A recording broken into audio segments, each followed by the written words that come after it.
नमस्कार, welcome to my channel. मेरा नाम मानसा पात्रा है। आज का टॉपिक है सिंपल, सिंप्लिसिटी। मतलब हम जितना सरल और जितना भोले रहेंगे उतने ही भगवान के निकट रहेंगे।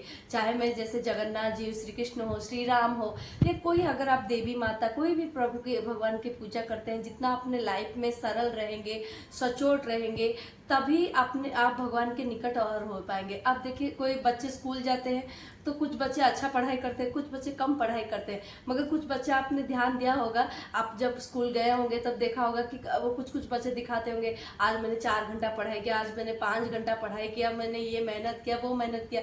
मगर टीचर को पता रहता है कि किसने असलियत में मेहनत किया है, क्या नहीं, किसने नहीं किया है।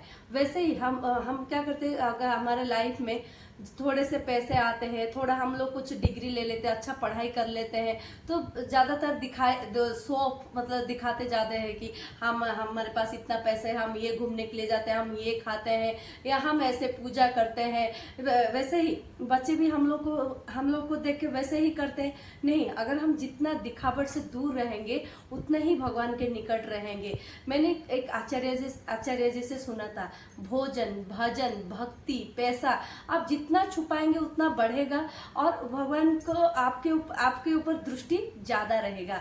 मैंने मेरे चैनल में आपने देखा होगा, आप देखेंगे भी, बहुत सारे भक्तों के बारे में मैंने बोला है। जैसे भक्त मनई साहू, भक्त झोला कबीर, भक्त जगन्नाथ दास, मैंने इन सब के बारे में मैंने वीडियो बनाया है। और आप ये वीडियो जब सुनेंगे ना, आप लोग एक चीज गौर करेंगे, सब सिंपल है, कोई मतलब ऐसे दिखावट नहीं। और सभी के साथ भगवान आते थे, बात करते थे, खाना खाते थे।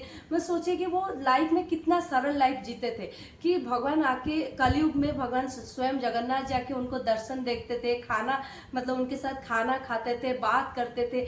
ये आजकल के जमाने में इतना संभव नहीं है, मगर अगर आप चाहे तो ये संभव हो सकता है। आज मैं जो कहानी बताऊंगी, एक रियल स्टोरी बताऊंगी। इतने बड़े विद्वान थे, फिर भी अपने लाइफ में इतना सिंपल रहते थे, किसी को पता भी नहीं रहता था कि वो लाइफ मतलब इतने बड़े विद्वान हैं। फिर जगन्नाथ, जब उनके ऊपर प्रॉब्लम हुआ, स्वयं जगन्नाथ जी मनुष्य रूप में आके किससे मदद किया, आज वही कहानी है। कहानी शुरू करने से पहले मेरे वीडियो में जय जगन्नाथ करके कमेंट लिख दीजिएगा। आज की कहानी है भक्त माधव दास की। माधव दास है, वो पूरी शहर में रहते थे और जगन्नाथ जी को वो स्वयं भी दर्शन करते थे। मतलब उनके भक्ति में इतना मतलब भक्ति इतना था कि भगवान आके उनको दर्शन भी देते थे। तो और वो बहुत बड़े विद्वान थे, महापंडित थे, शास्त्रों में, ज्ञान में, वेद में, श्लोक में, हर चीज में वो निपुण थे। उनसे कोई नहीं जीत सकता था। मगर वो अपने लाइफ में इतना सिंपल रहते थे। कोई अगर उनसे आके बोलता था माधव दास जी को कि मैं आपसे ज्यादा जानता हूँ, मैं आपसे मतलब बहुत ज्ञानी हूँ, तब माधव दास क्या करते थे बताते, हाँ सच में प्रभु आप महान हैं, मुझे तो इस सब का नॉलेज नहीं है। मगर आज हम लोग क्या करते हैं, कोई हमारे आगे शो ऑफ करता है कि हमारे पास इतना पैसा है, हमने इतना डिग्री किया है, ये डिग्री किया। अगर किसने बोला तो हम उल्टा बोलते हैं, हाँ मैंने भी ये किया है, वो किया है, मतलब उतना शो ऑफ करते हैं। मगर इतना माधव दास कुछ भी नहीं करते। अगर कोई भी कुछ बोलते था, हाँ हाँ आप प्रभु, आप पंडित जी, आप महान हो, मुझे तो इतना आइडिया नहीं है, वो ऐसे ही बोलते थे। तो एक दिन क्या हुआ, एक काशी में एक महापंडित थे, वो भी मतलब वेद, शास्त्र, श्लोक में बहुत निपुण थे।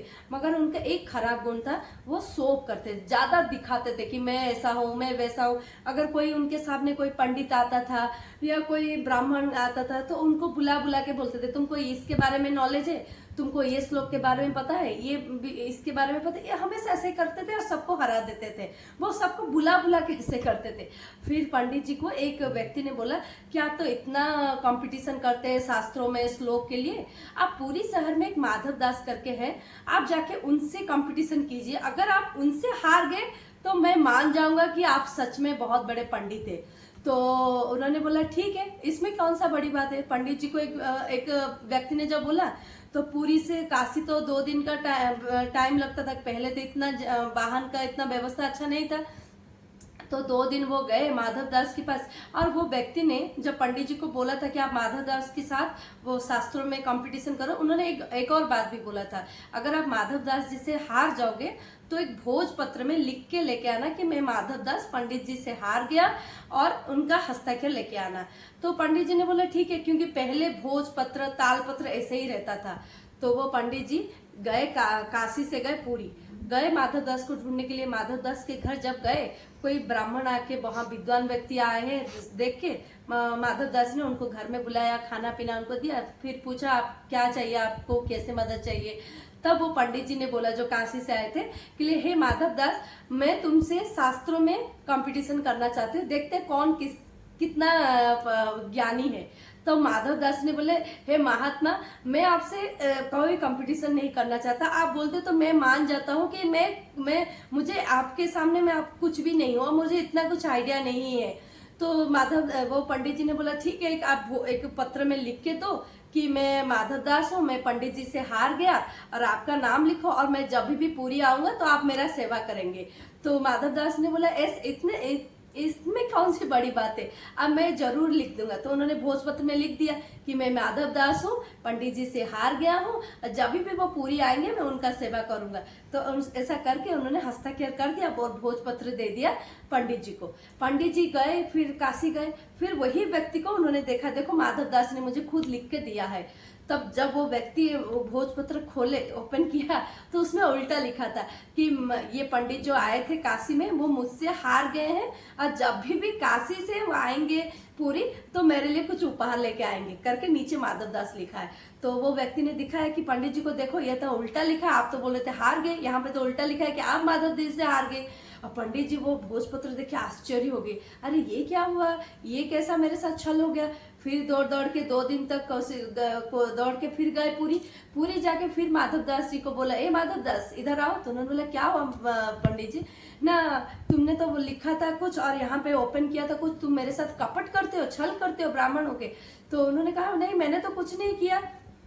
फिर वो भोजपत्र खोल के दिखा, तो माधव दास भी खुद हैरान हो गए, बोले ये तो मेरा हैंडराइटिंग है, मेरा हस्ताक्षर है, शायद किसी ने जादू टोना कर दिया, ये कैसे हो गया, मैंने ऐसा कुछ भी नहीं लिखा है, अब क्या करेंगे बोलिए पंडित जी। तब पंडित जी बहुत थोड़ा गुस्से में थे, तो उन्होंने बोला नहीं तुम मेरे साथ अब कंपटीशन करो तभी मैं मानूंगा। उन्होंने बोला नहीं कंपटीशन करने की कोई जरूरत नहीं, मैं मान जाता हूँ कि मैं हार गया। नहीं अगर तुम मान जाते हो हार गए तो तुम जाओ एक गधे में बैठो, अपने मुंह में कालित पोत लो, फिर पूरी शहर पूरा घूमो और बोलो कि मैं पंडित जी से हार गया। माधव दास जी को ऐसे बोला। तो माधव दास जी ने बोला ठीक है प्रभु, आप जैसे कहेंगे मैं वैसे करूंगा, आप जाके एक गधा लेके आइए और कालित लेके आइए, मैं मुंह में लगा दूंगा। अभी मुझे जगन्नाथ जी का दर्शन करना है क्योंकि अभी उनको मुझे दर्शन करने का टाइम हो गया।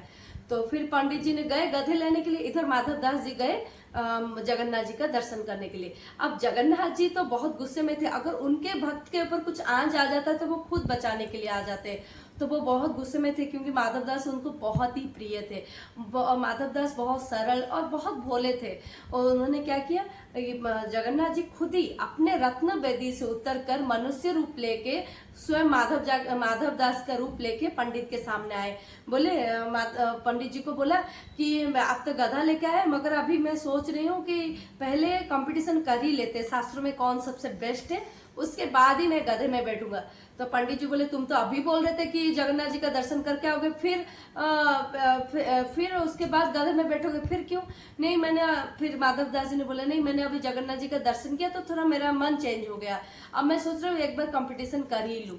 तो पंडित जी ने बोला ठीक है। तो उनके भी शास्त्रों के भी श्लोक शास्त्र संस्कृत में बहुत तर्क वितर्क हुआ। जितना तर्क वितर्क हो रहा था लोग बढ़ रहे थे कि मतलब इतना कंपटीशन हो रहा था, लोग इंटरेस्टिंग लेके बढ़ रहे थे, लोग देख रहे थे। और यहाँ पे पंडित जी का मतलब थोड़ा सा वो धीरे धीरे थोड़ा मतलब कम हो रहा है, उनको वो रिप्लाई नहीं दे पा रहे जितना शास्त्र में मतलब क्योंकि स्वयं जगन्नाथ जी आए हैं उनके साथ कंपटीशन करने के लिए। अब पंडित जी जो काशी के थे और वो कुछ बोल ही नहीं पा रहे, मतलब लास्ट में वो हार गए। सब लोग बोल रहे जय माधव जी बोल के क्लैप कर रहे हैं। तो अब जगन्नाथ जी तो बहुत गुस्से में थे। अब जब पंडित जी हार गए, हारने के बाद जगन्नाथ जी ने गुस्सा के उनको बोला नहीं अब तुम गधे में बैठो, मुंह में कालिख लोगो, पूरा शहर घूमो। तब पंडित जी ने बोला नहीं क्षमा कर दो, मैं आपके शास्त्रों से हार गया, आप मुझसे बहुत निपुण है। तो जगन्नाथ जी बहुत गुस्से में थे, नहीं तुम अभी बैठो गधे में, अब फिर पूरा शहर घूमो। तो अब वो पंडित जी बैठे गधे में, पूरा कालिख पूत लिया, शहर में घूम रहे थे, उनके पीछे लोग भी हंस रहे थे, जा रहे थे। तो फिर वहां से जगन्नाथ जी गायब हो गए। फिर वहां माधव दास मंदिर से जगन्नाथ जी का दर्शन किए, फिर बाहर आए, देखे तो पंडित जी गधे में बैठ के मुंह में कालिख पुट के शहर घूमने के लिए निकल रहे। तो आके माधव दास जी ने बोला, अरे पंडित जी आप क्या कर रहे हैं, मेरे लिए थोड़ा वेट नहीं किया, आप क्यों खुद ही गधे पे बैठ लिया। तब पंडित जी बोले, हे महात्मा तुम मुझसे दूर ही रहो, तुम तो पहले मना किए शास्त्रार्थ नहीं करोगे, मतलब कंपटीशन नहीं करोगे, अब कंपटीशन किया, मुझे हरा दिया, खुद ही बैठा, बोला गधे में बैठने के लिए, अब बोल रहे हो कि क्यों गधे में बैठ रहे हो। तो माधव दास ने बोले, मैंने कब किया, मैं तो अभी जगन्नाथ जी का दर्शन करके आओ। तो फिर पंडित जी ने बोला, नहीं तुम सभी लोगों के सामने मुझे हरा दिया, इतने मतलब बुरे तरह से परास्त कर दिया अपने श्लोक से, शास्त्रों से। तो माधव जी को थोड़ा थोड़ा सा कुछ फील हुआ, फिर उन्होंने मंदिर की तरफ देखा तो वहां पे जगन्नाथ जी स्वयं खड़े हैं। तो गुस्से में थोड़े से तो तब इशारों से माधव दास जगन्नाथ जी को बोले, हे प्रभु आपने क्यों किया, वो इतने बड़े पंडित है, वो आपने क्यों उनको गधे पे बिठा के कालित पोत लिया। तब जगन्नाथ जी ने बोला, नहीं वो तुम्हें तुम्हें शास्त्रों में नहीं हरा पाएगा, फिर भी तुम गधे पे बैठने के लिए रेडी हो गए हो, मगर मैं अपने भक्त का पतन नहीं होने दूंगा, क्योंकि मुझे कोई घमंड करता है तो बिल्कुल पसंद नहीं, और तुम्हें गधे में बैठने के लिए आया था तो मैंने उसको खुद ही गधे में बैठ लिया। तब माधव दास ने बोला, कोई बात नहीं प्रभु, वो तो मुझे बिठा रहा था ना, कोई बात नहीं, तो वो तो इतना बड़ा पंडित है, वो काशी से आया है, तो उसका मतलब प्रेस्टीज तो वो मतलब कम हो गया ना। तो ऐसे बोला। तो आज की कहानी यही समाप्त होता है। तो मेरा कहने का तात्पर्य है, हम जितना सिंपल, जितना भोला रहेंगे उतने ही भगवान के निकटतर होंगे। अगर आप में कुछ अच्छा क्वालिटी हो, अच्छा मतलब पैसा हो, कुछ अच्छा ज्ञान हो, वो ऑटोमेटिकली भगवान रास्ता दिखा देंगे कि सबको ऑटोमेटिकली आप लोगों को पता चल जाएगा। तो आज की कहानी आप लोगों को अगर अच्छा लगा तो कमेंट में जय जगन्नाथ लिख दीजिएगा। रहती हूँ, नमस्कार।